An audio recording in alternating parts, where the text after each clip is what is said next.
Parkstone International is pleased to present you Dracula. Written by Elizabeth Miller. The author Elizabeth Miller worked as a professor of English literature at the Memorial University of Newfoundland in Canada. Since 1990 she has specialized in Bram Stoker's novel Dracula, its sources and influence.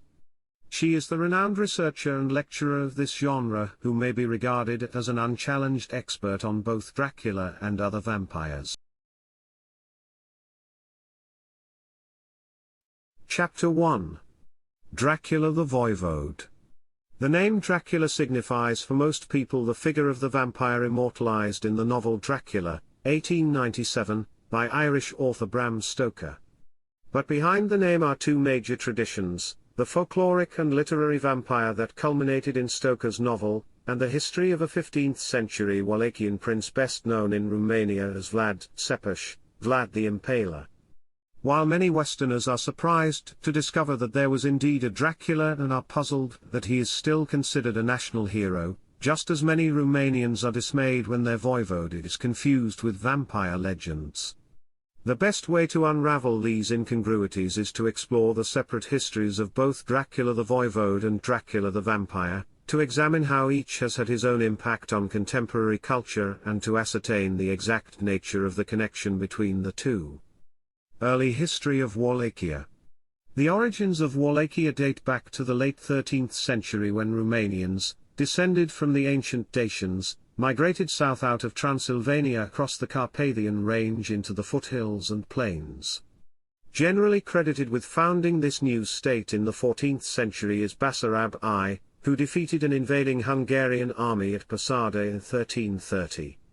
His work was expanded and consolidated by later rulers such as Nicolae Alexandru and Vladislav Vlasiu.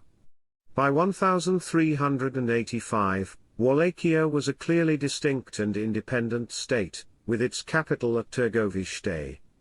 The dominant religious power in Wallachia was the Romanian Orthodox Church. Though it had connections with the Central Orthodox Authority of Constantinople, the Romanian Church was essentially autonomous, with its own chief bishop whose see was located at the original Wallachian capital, Cutea de Argeș, where the first church had been built by Basarab I.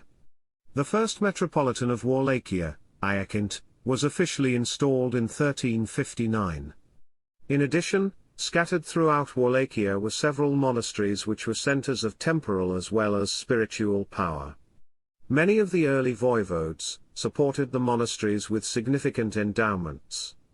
There were some vestiges of Roman Catholicism in the form of a few abbeys, but this faith was far more prominent in Transylvania to the north. The Roman Catholic Church had very little power and influence in Wallachia.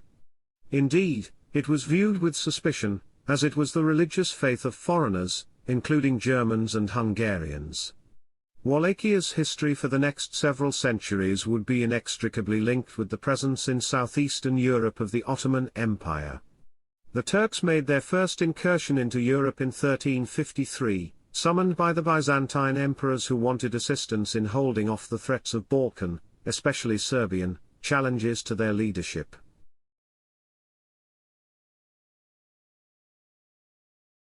If you wish to learn more about the history of Dracula, you can find the book on the present platform.